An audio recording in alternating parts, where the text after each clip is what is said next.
desenvolvimento da nossa consciência. Eu estava há pouquinho fazendo essa pequena live quando estava acompanhada de algumas pessoas queridas, quando caiu aqui a internet, eu não sei porquê, e aí interrompeu. Então, infelizmente, eu já tinha falado algumas coisas e eu vou ter que repetir essas coisas. Vamos lá. Caiu aqui, viu, Grazi? A internet. Então, eu vou repetir o que eu estava falando antes, porque senão nem gravou, nem deu para salvar o que eu tinha falado antes. Estava dizendo que a Terra de Rudá criou, há alguns anos, o tarô de Rudá, baseado no mito Tupi-Guarani, que é um mito brasileiro maravilhoso, com uma intenção de que o tarô, como é um tarô de acesso fácil e simples, ele pode funcionar... Oi, pessoal, caiu aqui, viu? A internet, perdão, vou repetir tudo. Então, a intenção da criação do tarô de Rudá foi que a gente possa ter um companheiro muito acessível, porque a gente sabe que os mitos trazem, na verdade, experiências que a gente chama de arquetípicas, que são as experiências que todo ser humano tem dentro de si, e o mito é uma maneira fácil da gente acessar essa sabedoria e essas experiências. Então, um tarô, qualquer tarô, é como se fosse assim, na hora que a gente está, às vezes, todo mundo tem uma hora de dúvida, né, de questionamento, a gente pode acessar mais diretamente a nossa alma. Os arcanos de qualquer tarô funcionam como se fossem uma mensagem do WhatsApp, de WhatsApp da nossa alma. E aí a gente tem mais clareza das situações. Então, a gente teve essa ideia de homenagear também a nossa brasilidade, a nossa ancestralidade indígena brasileira, que a gente se orgulha tanto, fazendo esse tarô. Então, toda semana, nós fazemos um jogo específico para identificar qual é o arcano da semana que vai orientar o nosso trabalho interior, além da gente fazer um estudo do céu astrológico também para definir esse trabalho, como quem acompanha a gente bem sabe. Eu explico isso tudo porque pode ter gente depois que ouça esse vídeo e que não conhece o nosso trabalho. Então, essa semana, pessoal, o arcano que foi tirado para ser o inspirador do nosso trabalho é o arcano 17, que se chama o Despertar, é esse aqui. Esse aqui é Guaraci, o Sol, e ele despertou. Bom, eu vou ler como eu sempre faço, o texto referente a esse arcano. Então, 17, Despertar. Guaraci ficou tão encantado que abriu os olhos para melhor vê-la, e foi aí, nesse exato momento, que Jaci desapareceu. Esse é um momento do mito, como eu estava explicando antes, que é assim, Guaraci havia criado todas as coisas aqui no planeta, ele estava exausto de tanto que ele criou, ele foi dormir, e aí Jaci, a lua, apareceu para ele, apareceu no sonho dele, só que ele entendeu que Jaci não estava no sonho, e sim estava na realidade da vida dele. Ele ficou apaixonado por Jaci, ele ficou completamente encantado com ela, porque ela é a expressão de um feminino, né, muito, muito forte, a força da delicadeza do feminino, né? Então, ele abriu os olhos, despertou, porque ele queria vê-la na frente dele, queria enxergá-la melhor. E quando ele abriu os olhos, ela desapareceu. Ela desapareceu. Então, eu vou ler aqui e vou comentando o texto referente a esse arcano, tá? Então, assim, nem sempre o amor se torna carne. E o que eu tinha comentado antes, né?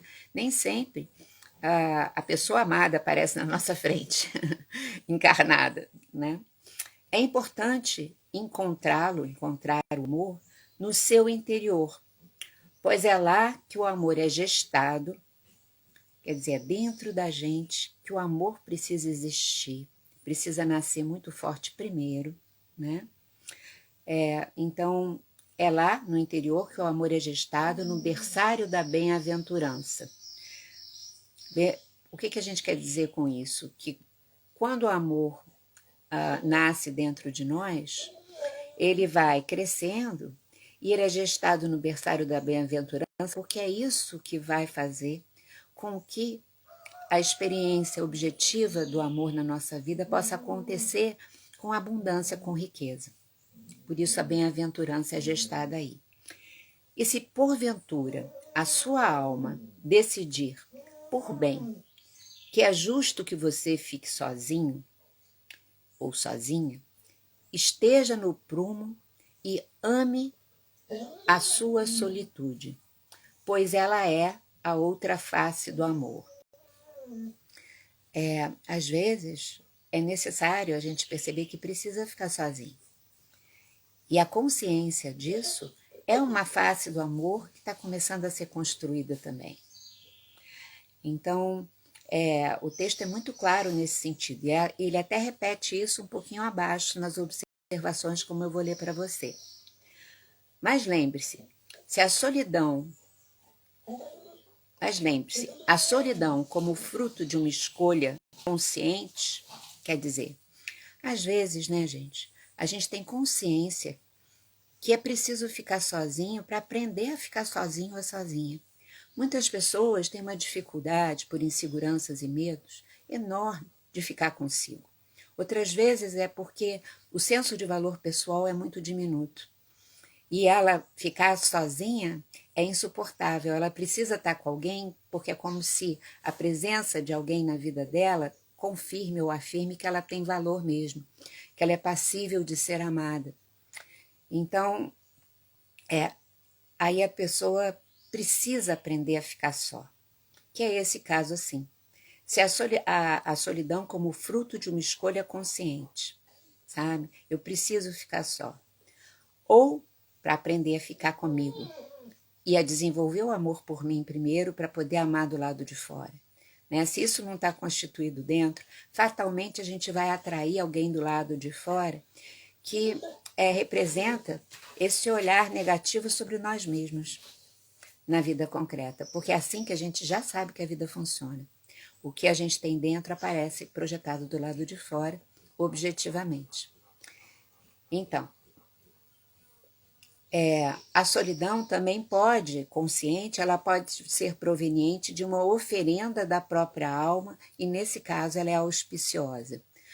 Algumas situações também a gente tem consciência que precisa ficar sozinho para realizar o nosso propósito. Quando isso acontece, essa solidão também é auspiciosa. Então a solidão pode ser uma coisa maravilhosa se a gente tem consciência de por que a gente escolheu ficar só. Por outro lado, a solidão por incompetência relacional é uma derrota momentânea que lhe pede uma espera em trabalho. Continue sua busca em conhecer-se. Isso aqui é muito, muito importante mesmo. Por quê?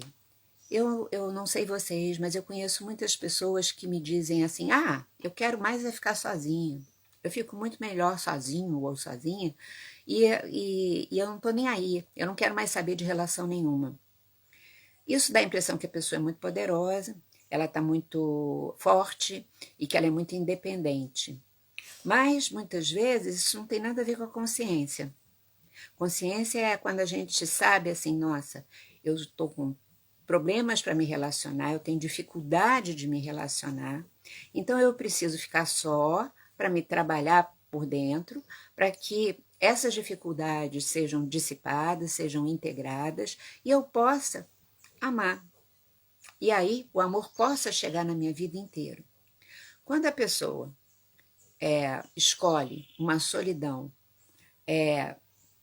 como sem lidar com isso, apenas, eu quero ficar sozinha porque ficar sozinha é muito melhor, ela está se autoiludindo, ela está sendo reativa, ela não está sendo consciente, nem independente, nem forte.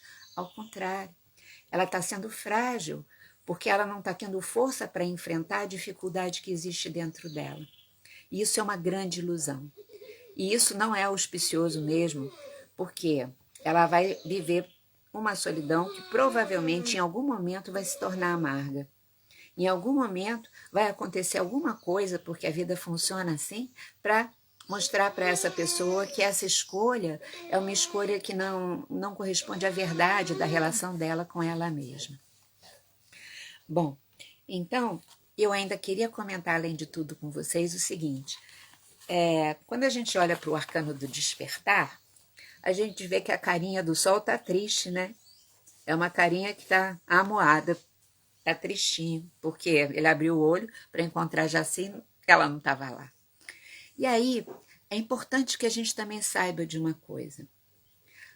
Todo despertar é acompanhado inicialmente de uma tristeza, de uma dificuldade. Porque o despertar, ele vem junto com a percepção de que nos falta alguma coisa.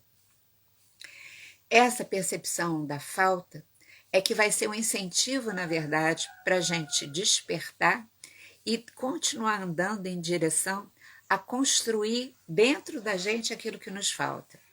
Só que de cara, a percepção de que falta é doída.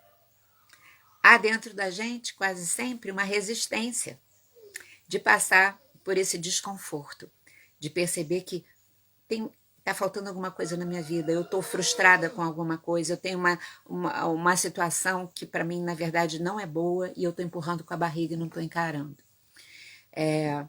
Então, quando a gente vê muita resistência no caminho do autoconhecimento, é porque esse despertar inicialmente é acompanhado dessa questão da falta, além da gente ter que meio que craquelar com autoimagens, porque aquele exemplo que eu dei, né, da pessoa que diz, eu quero ficar sozinha, não quero nem saber, não preciso de ninguém, né?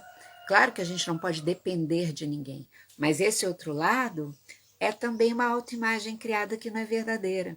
E a gente se deparar que, nossa, eu não sou isso, eu criei uma autoimagem falsa para mim mesmo, também é decepcionante. Também nos leva para o lugar, então me falta alguma coisa.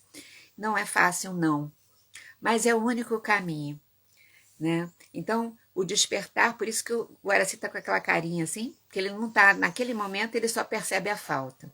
Ainda não deu para perceber o que fazer com ela, mas é o primeiro passo. Então, eu vou convocar vocês para nessa semana a gente prestar muita atenção no que nos falta, mas evitar cair na armadilha de achar que nos falta por causa do outro do lado de fora, que não veio, que não existe na nossa vida, ou o que existe não é do jeito que a gente gostaria que fosse, e não sei mais o que. E é convidar para esse despertar, que é olhar o que falta, o que a gente sente que está frustrado, que não está bom, mas aí começar a enfrentar essa dor e começar a fazer dentro de si todo um processo de, então, o que eu faço para mudar isso? O que eu mudo dentro de mim para que eu possa transformar essa situação e ter a calma também para fazer isso? Porque essa nossa dificuldade de lidar com a falta, com a dor, com a tristeza, faz a gente ter uma pressa danada para viver os nossos processos, querer resolver rapidinho para se livrar de tudo. E aí não tem despertar, nem seguimento de despertar. Nisso eu queria que a gente se inspirasse, né? As histórias das tradições antigas, e a gente sempre fala, as orientais também são maravilhosas de nos darem a mão e nos conduzirem, né? Da gente se apoiar um tanto na história do budismo, do Buda, do Siddhartha Gautama.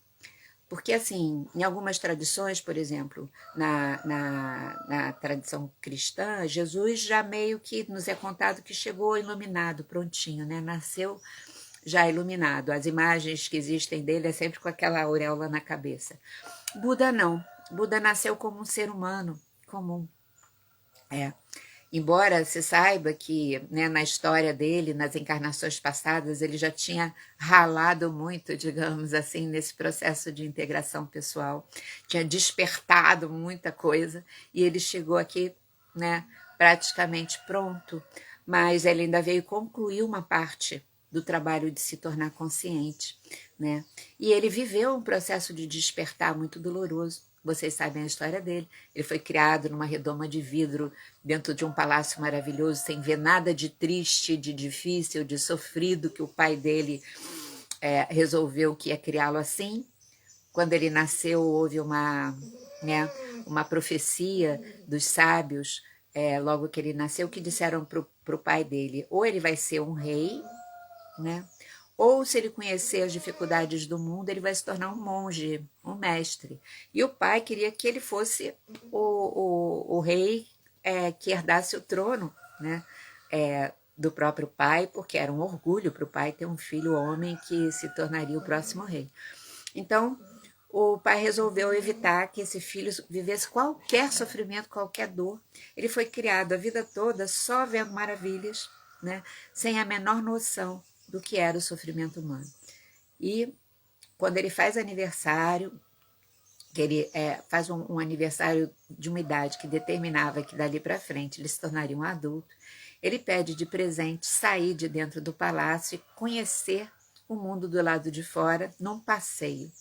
O pai prepara um passeio, prepara as ruas da cidade, escondendo toda a pobreza, todas as pessoas doentes, tudo que poderia representar sofrimento, enfeita a cidade toda e estabelece um trajeto para ele passar, para ele continuar do lado de fora só vendo maravilhas. Só que ele tem uma intuição, ele salta da carruagem que estava o conduzindo e ele entra por umas ruelas e aí ele vê a dor humana. Ele vê a doença, a pobreza, a morte, a solidão, ele vê tudo. E aí ele desperta para essa falta que existe dentro dos seres humanos e que existia dentro dele também. E aí ele começa o processo a partir daí. Então, né, que essa história do Buda nos inspire, que esse despertar inicial é difícil mesmo, mas que ele nos incentive a seguir sempre adiante, porque é isso que a gente veio fazer aqui. E a nossa realização, o nosso senso de felicidade é diretamente proporcional à amplitude da nossa consciência, gente. Diretamente. Até porque o problema não são os desafios, é como a gente lida com eles. Tá bom? Obrigado por vocês terem vindo aqui. Eu fiquei muito triste que tinham algumas pessoas comigo também no início, e aí caiu, e eu tive que repetir tudo. E aí ouvir tudo de novo às vezes é chatinho, mas sei lá, às vezes, né, tudo tem uma razão. Então, talvez eu precisasse falar 2 vezes mesmo, e quem ouviu 2 vezes precisasse também ouvir, nem que seja para passar adiante. Queria dizer para vocês, passem adiante o conhecimento, não doutrinando ninguém, mas levando coisas no momento oportuno. A gente está num momento muito, muito, muito forte e necessário do despertar da humanidade. E nós, que já andamos um pouquinho interessados nisso, né, que a gente tem a nossa vida envolvida com esse processo, a gente precisa ser mensageiro desse despertar. Tá bom? Muito obrigado pela companhia. E essa semana vamos ficar muito ligados, não como uma atitude masoquista de o que está me faltando, pelo contrário, mas o que não está bem, o que me falta, o que a partir daí eu me sinto incentivada a conquistar dentro e fora de mim. Tá bom? Obrigado pela companhia, muito obrigado. Que a gente tenha um bom restante de semana, sabendo lidar com os desafios e indo adiante sempre. Beijo. Vou desligar, tá bom?